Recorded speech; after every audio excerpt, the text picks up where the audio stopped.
Wait. You got it. You'll get it. Go. I'm working on time. Oh, yeah. Okay. All right. See? Easy peasy. Just don't panic. Brothers and sisters, welcome to Penn Sunday School, starring Penn Gillette. My name is Michael Godot. Matt Donnelly is still off doing shows with Fifth, and Penn and I are broadcasting from the Show Creators Studio south in Las Vegas. On today's show, we're going to talk about the Fifth Amendment and NPR, and Ready Rich. Ready Rich is getting a new job. Here he is preaching love. Mr. Penn Gillette. Yeah, preaching love. Woo! Yeah, I'll tell you, NPR. I've done interviews with NPR. I've done a lot of them before. Yeah.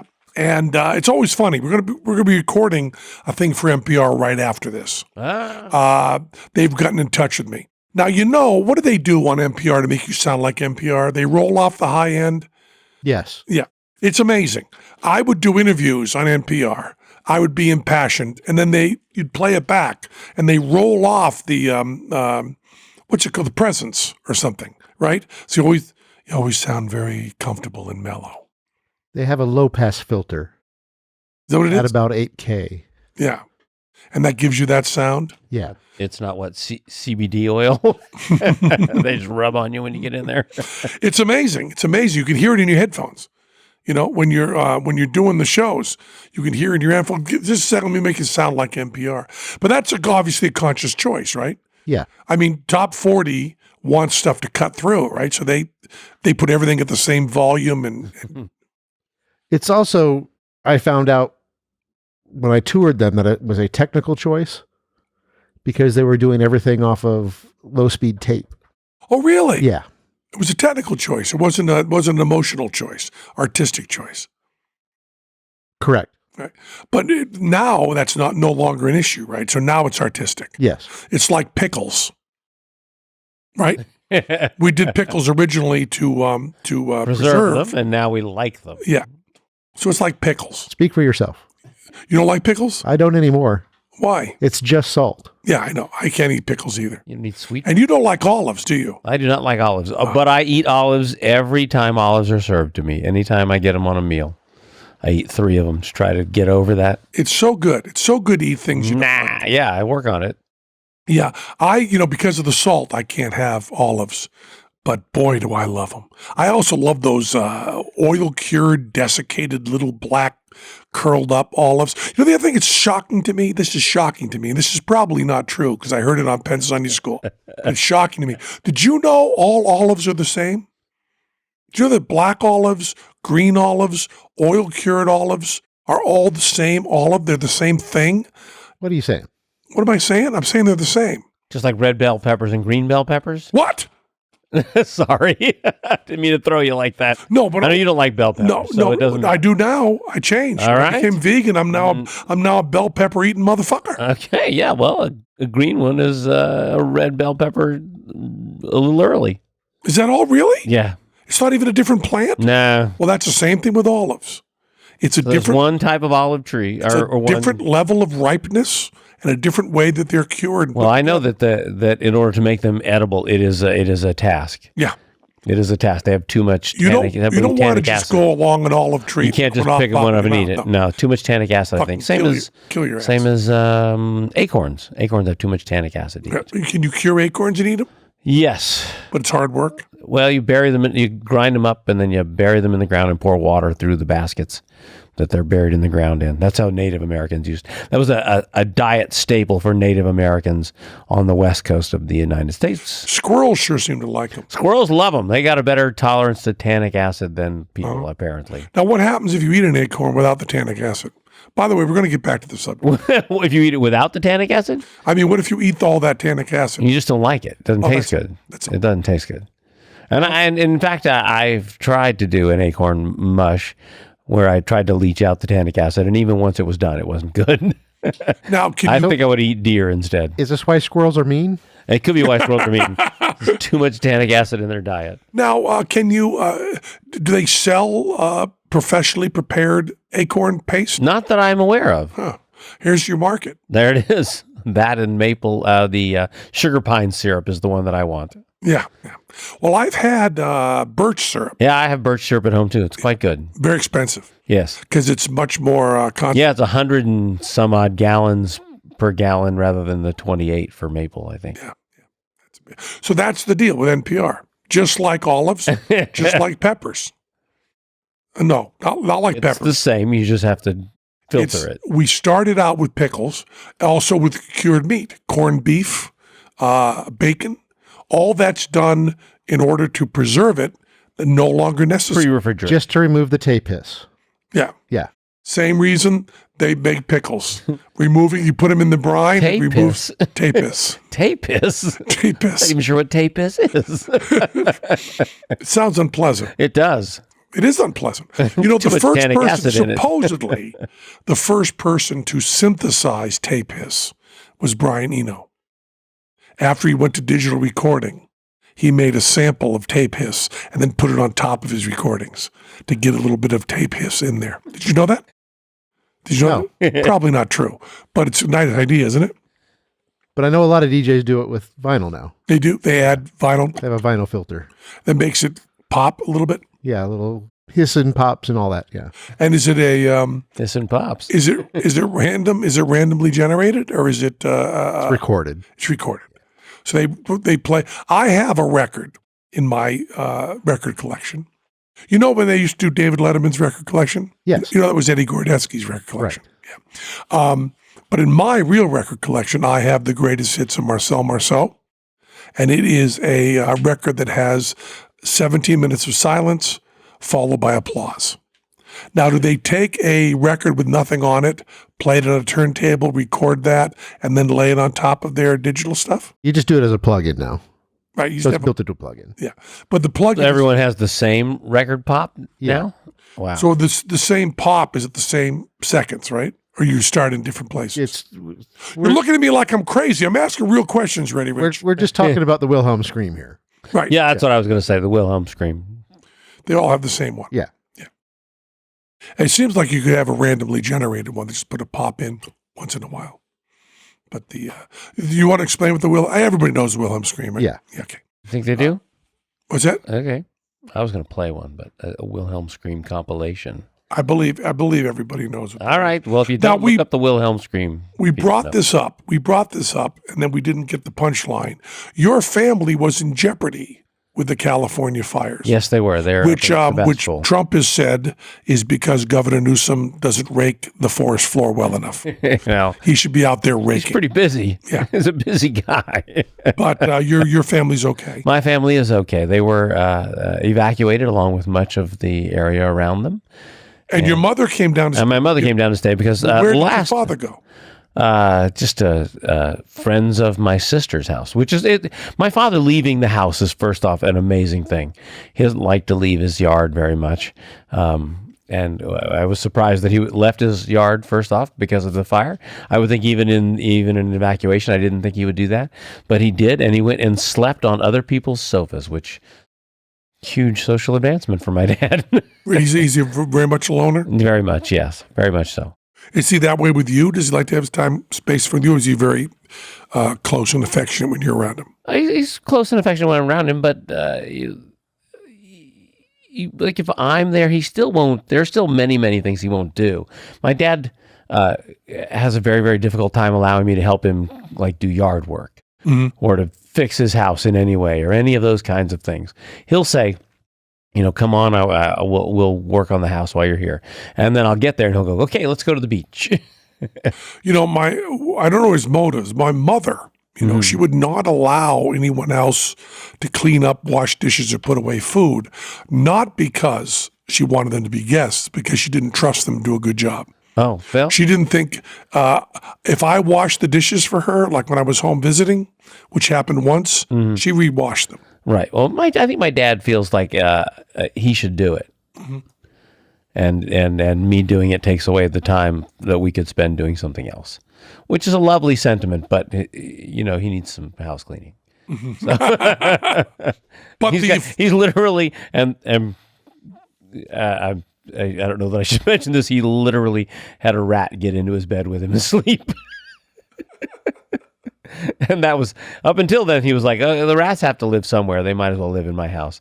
But then when one got in his bed, he said, okay, it's time that the rats left the house. So how do you get another big advancement? How the rats get out? Several different rat trips, yeah. Yeah, the have-a-heart traps. Oh, they have a heart. Yeah. So you just put them, they just come back. Yeah. But here's the thing. He set out like a few have-a-heart traps and a couple of the regular rat traps and stood in his living room and said, rats, I'm setting out these traps for you. I want you to get into the have-a-heart traps. I will take you 2 miles from here and release you, and you will have long and happy lives. If you go into these other ones, you will be killed. You have to make that choice yourself. Did the rats listen? No. No. A couple of rats were caught in the have-a-hearts, and a couple were killed. But your dad said it was their choice. It was their choice. He now speaks to them to give them warnings for such things. Mm-hmm.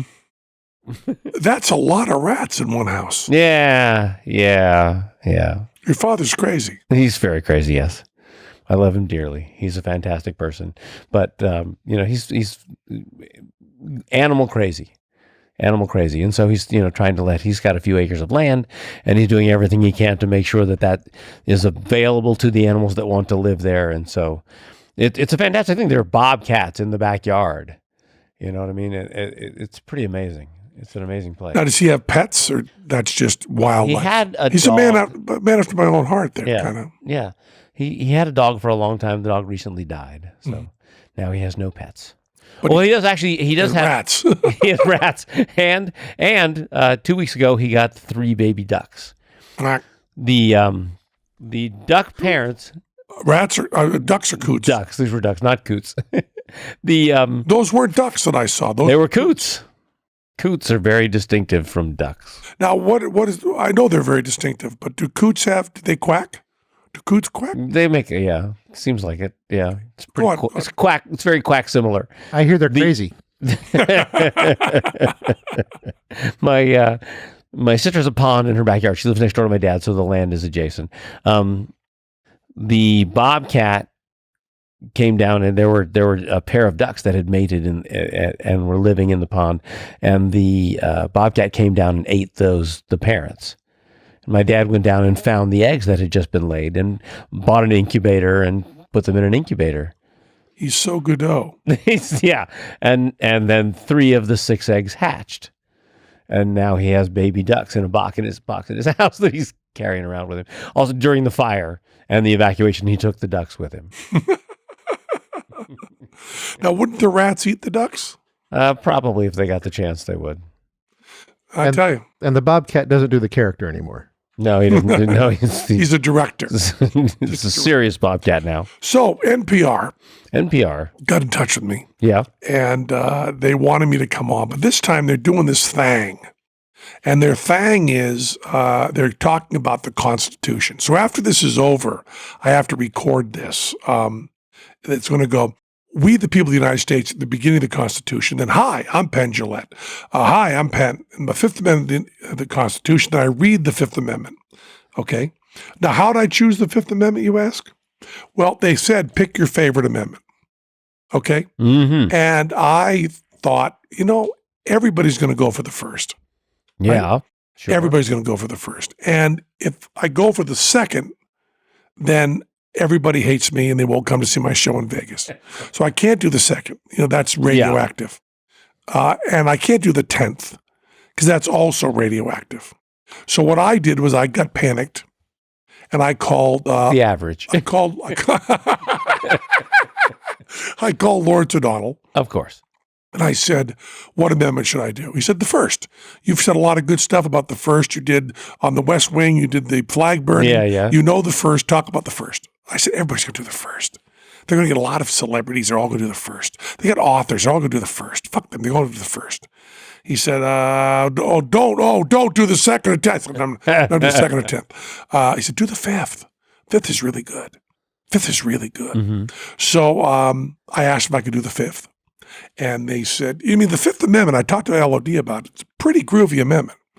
Do you know the Fifth Amendment well? Not well. It's self-incrimination. It goes like this.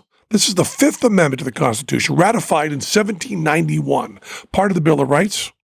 No person shall be held to answer for a capital or otherwise infamous crime unless on a presentment or indictment of a grand jury.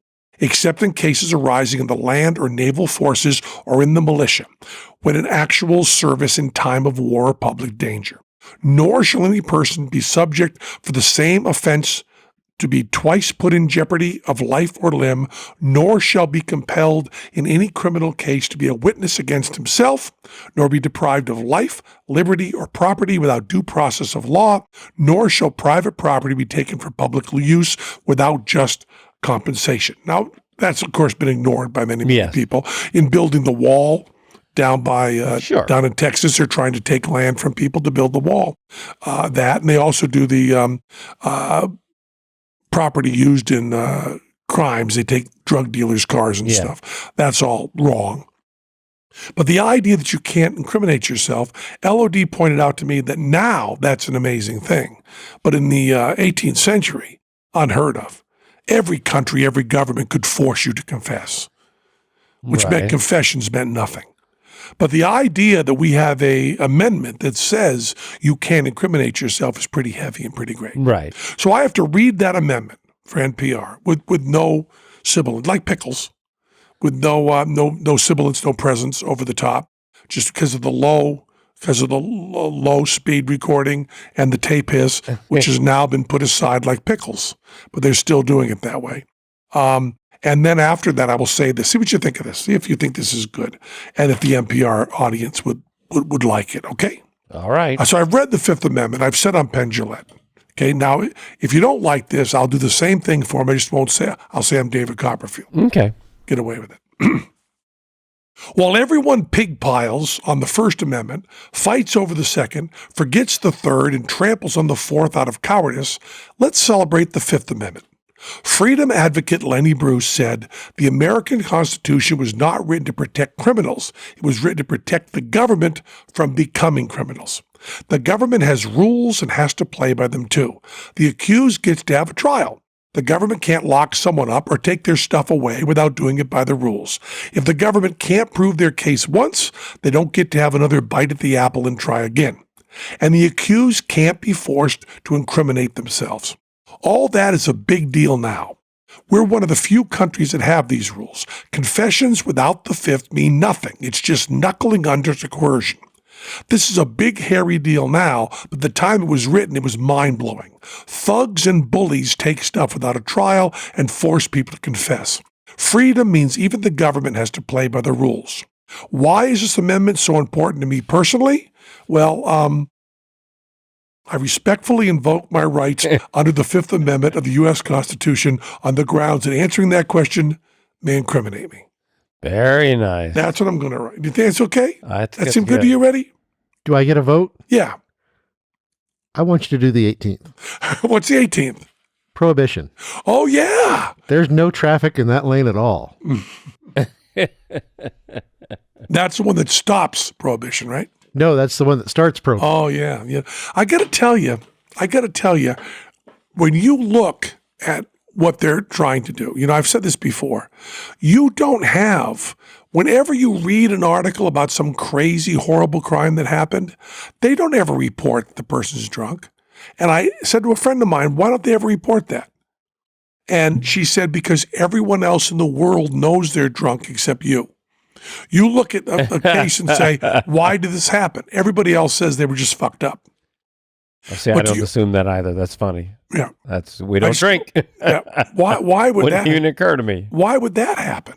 And the answer is always read the articles you read where somebody does something crazy, and afterwards ask yourself, could this be explained by drugs and alcohol? Yeah, sure. And I told you when I went to the trauma unit, and I asked them, the big trauma unit here in Vegas, I asked them about the chances of, what percentage of people showed up with drugs or alcohol. They said 100%. Wow. 100%. They said sometime in other people's systems, but 100% drug and alcohol. They said if you're sober, they said every barbecue accident, every fire, every swimming accident, every abuse of children, every spousal fight, everything, drugs and alcohol. Wow. They said sober people just don't do that, which is why it's really interesting that when that comes up, everybody talks about limiting guns. No one says, we could go back to the 18th Amendment. We could do prohibition. That would solve a lot of this. It's true. If you could Everybody has alcohol. Not everybody has guns. Right. If you could, this is hypothetical. You can't do this.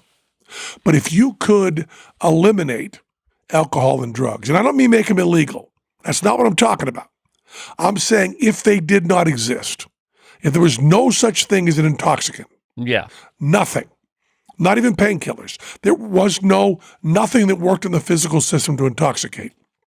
If you could eliminate them instantly, I believe you would have fewer crimes and suffering than if you were able to eliminate guns completely off the earth. Yeah. Oh, yeah. I think you would. I think you would. There's no question on that. Traffic accidents, pool accidents, barbecue accidents. Yeah.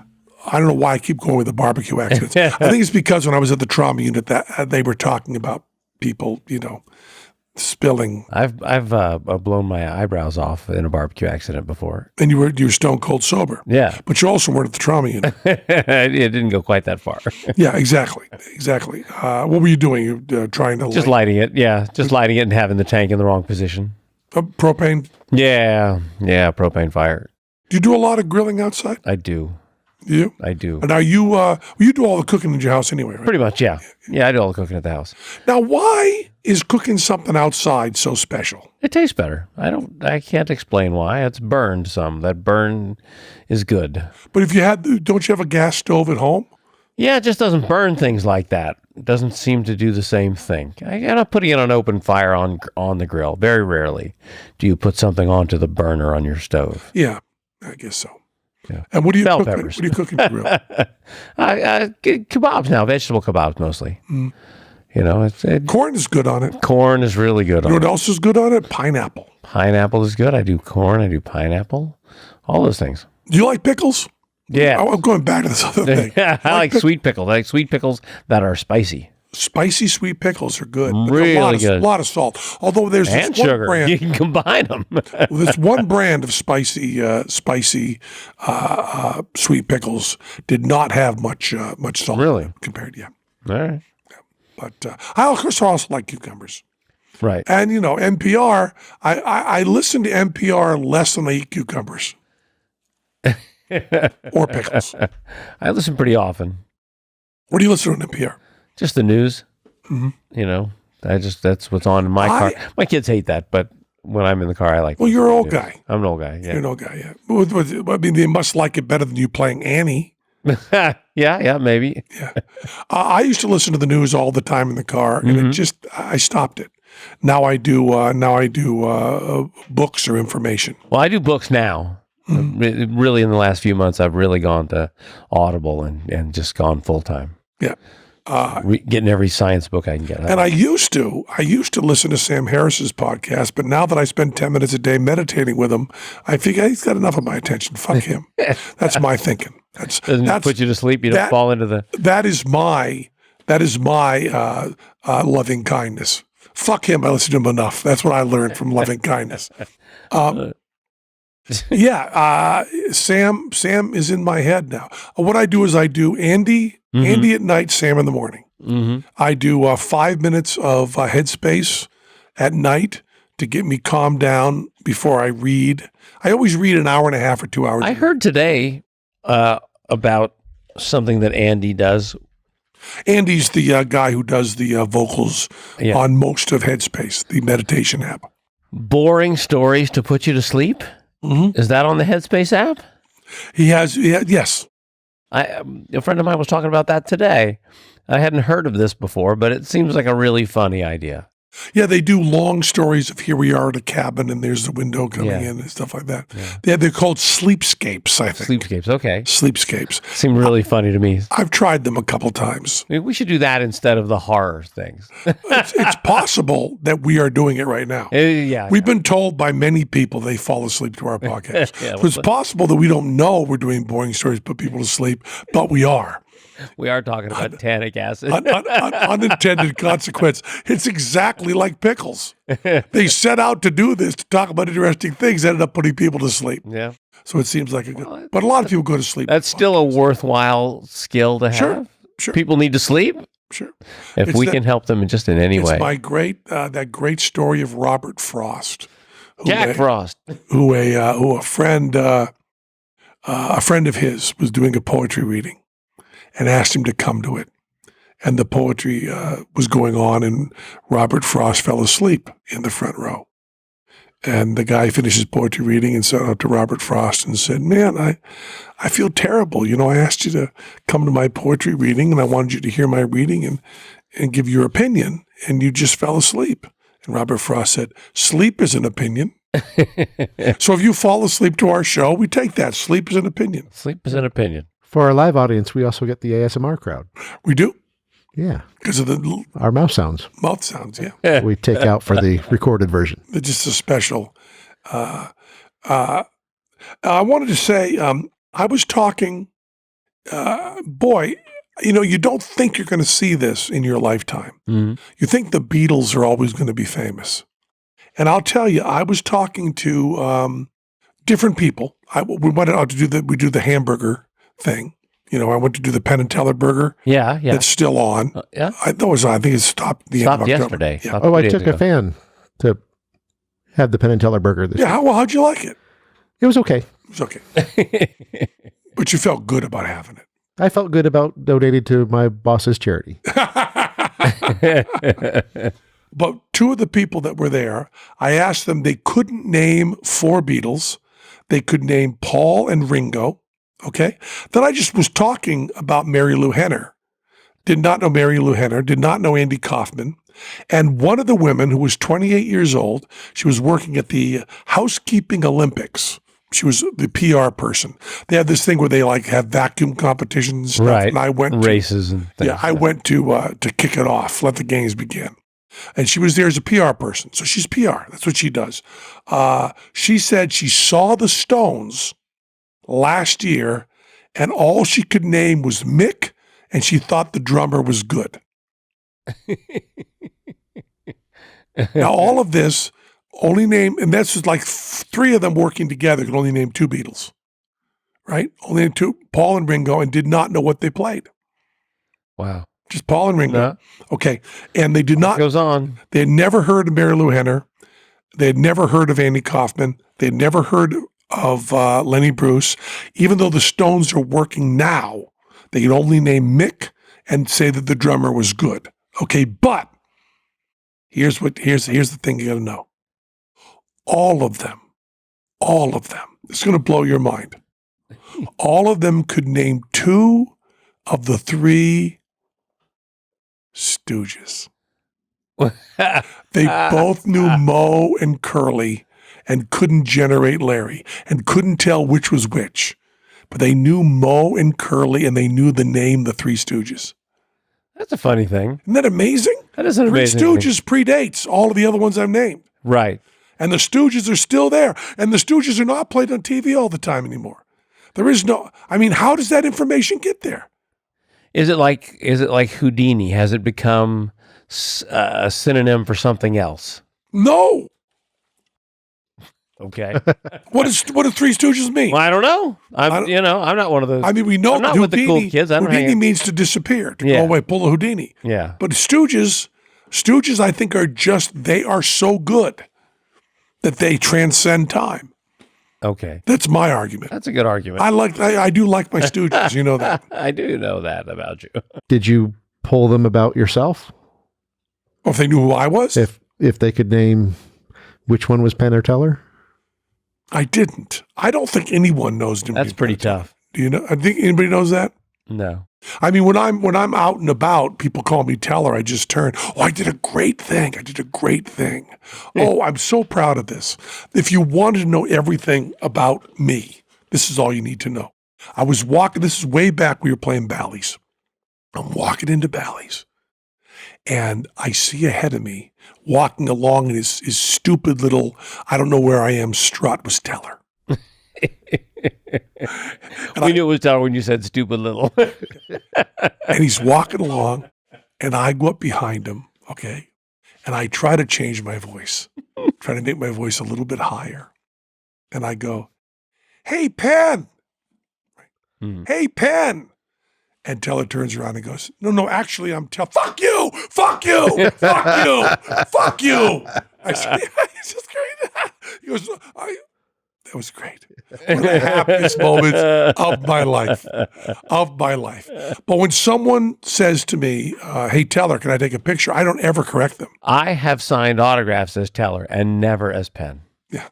You know, if I'm out with Teller, no one ever says, will you sign this too? But with you, that does happen. Yeah, but you do not know. I don't think anybody knows which one's Penn and which one's Teller. And Teller is so conscientious. They just know that I'm not the other. He always makes sure that I'm on the right. I'm on the left side as you're looking at it, left to right. I'm always standing there, so it's Penn and Teller. On the stage, there's the Penn side of the stage and the Teller. We do everything to make it very clear, but I don't think anybody knows. Anybody. I don't think anybody listening to the show knows which one's talking now. I think it could very easily be the little one that's doing the show. They have no idea whose name it is. You know, I don't think anybody knows. But isn't that amazing? The Stooges. That's funny. Wouldn't you think? I would not have guessed the Stooges. Not any chance. Well, they can name 2 Beatles and 2 Stooges, which is the same number but a higher percentage. Yeah, of course. Yeah, much higher percentage, and that means a lot. I think it's a good thing.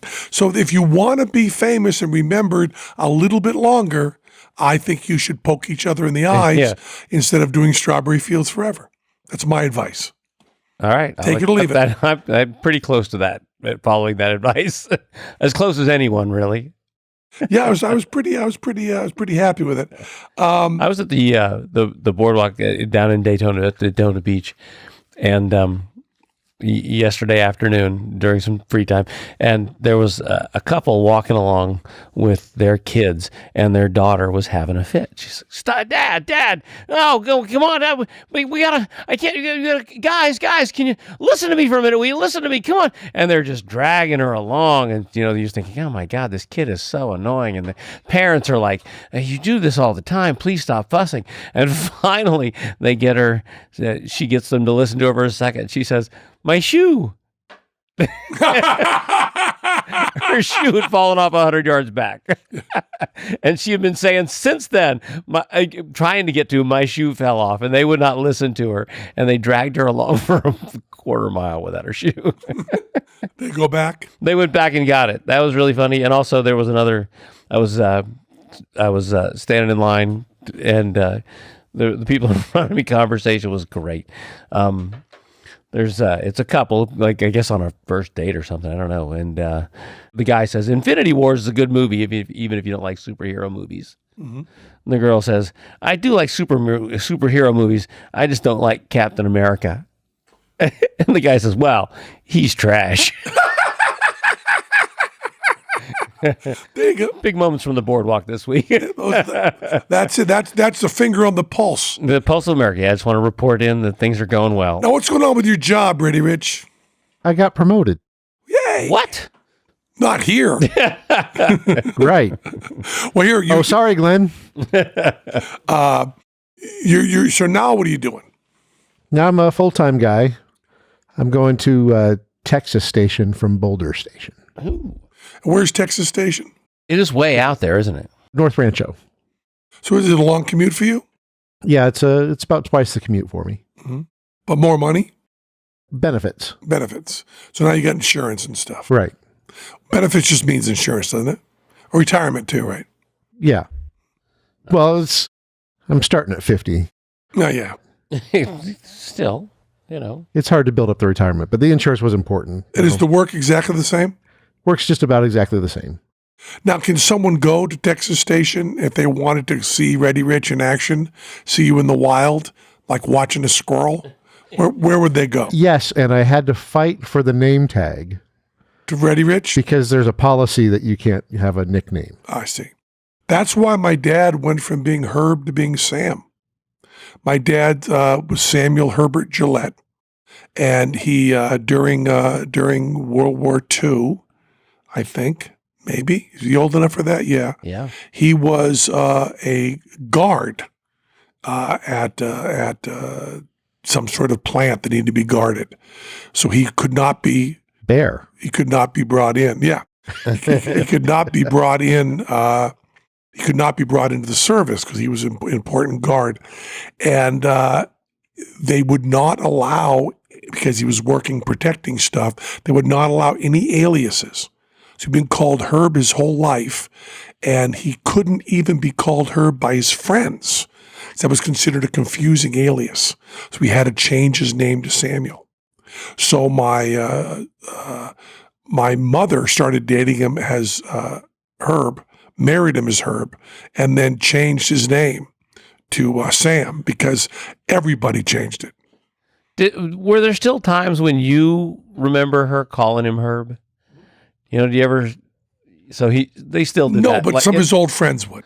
Oh, okay. His old friends. There wasn't like a romantic thing, or Nope. You know what I mean? But you did it backwards. You went to Reddy. Yes, it was your nickname for me, Mm-hmm. and now it's on your Wikipedia page and my IMDb page. Mm-hmm. So I feel like that's what should be on the name tag. Uh-huh.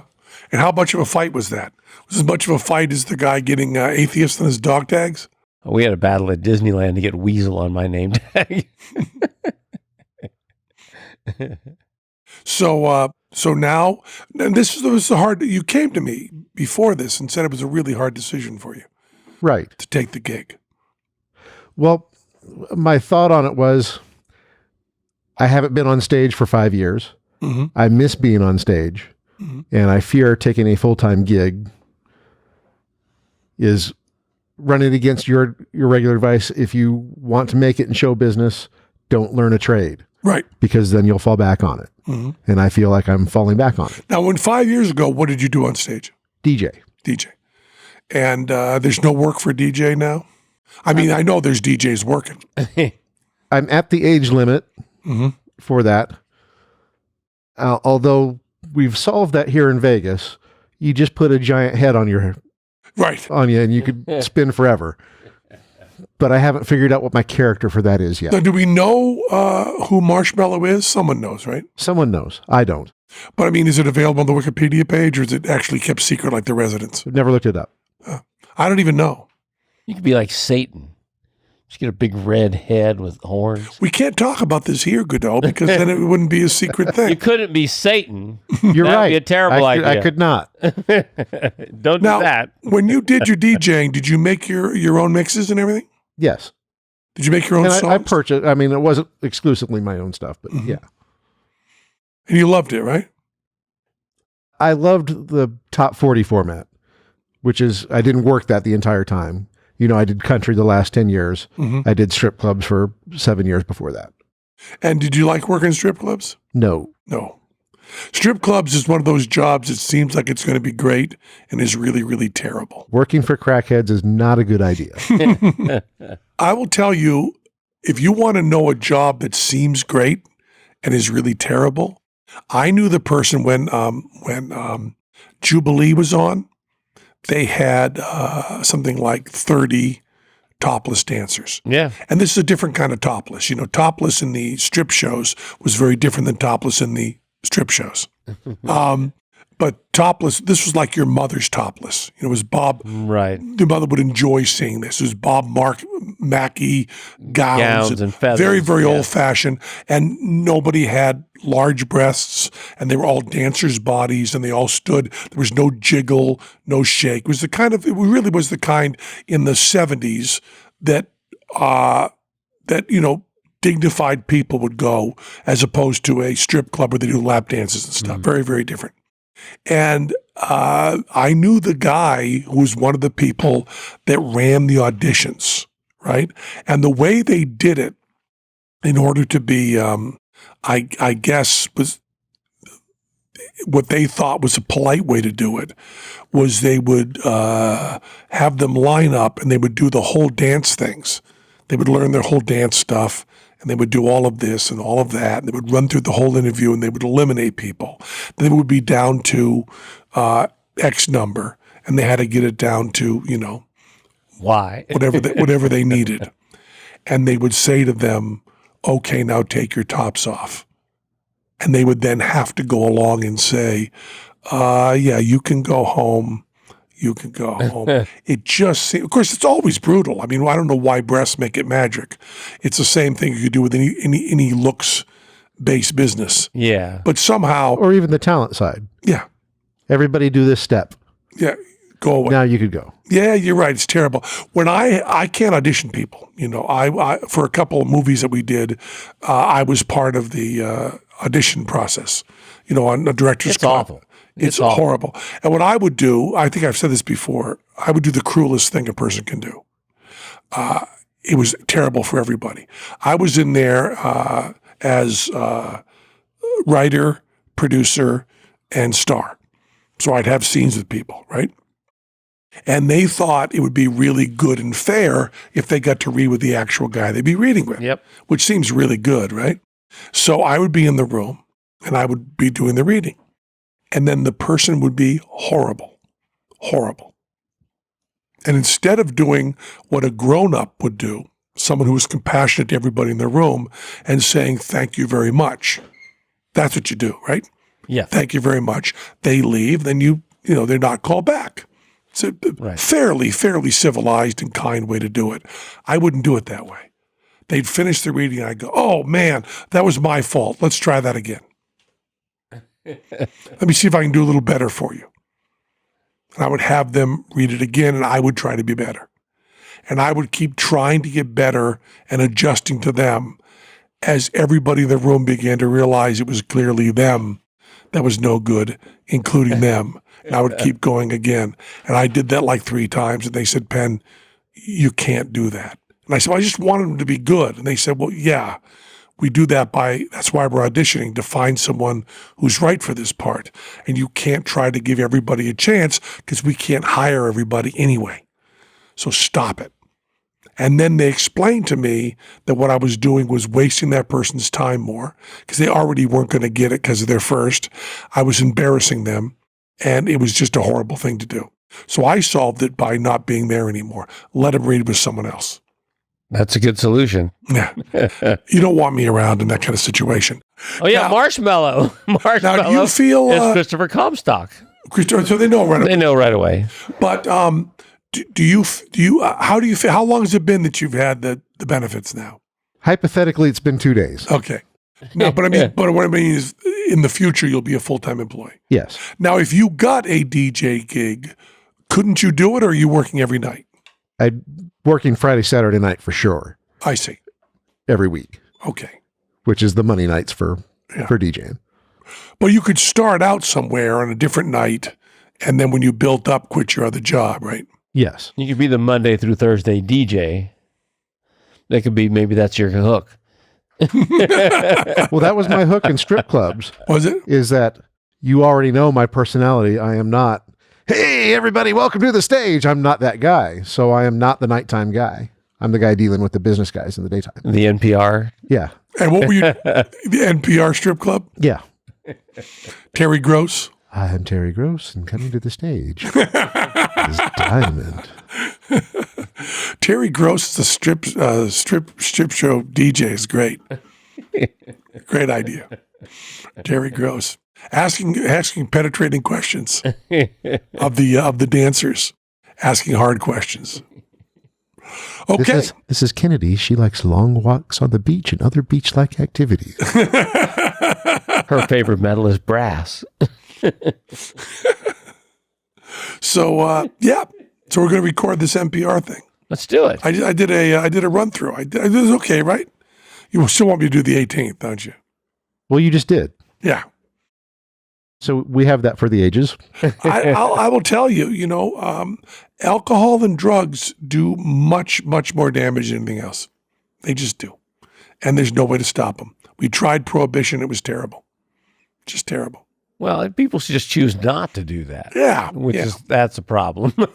People could also Some of the folks aren't making that choice. People could also just choose to not shoot each other. Yeah. And not drive cars into each other, but they don't. Sometimes they don't, like the rats.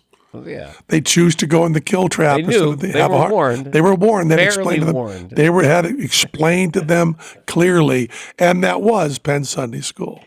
That was Penn Sunday School. Cha cha cha. And to our listening You become naked. all nature sang and Round us ring. music of the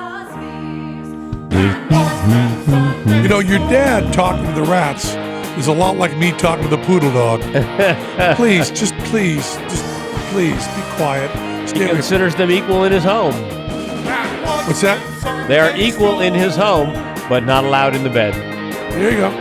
I think that's a reasonable line to draw with the rats. I guess so.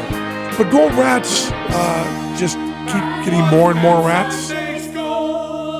No. Okay. You know I love you.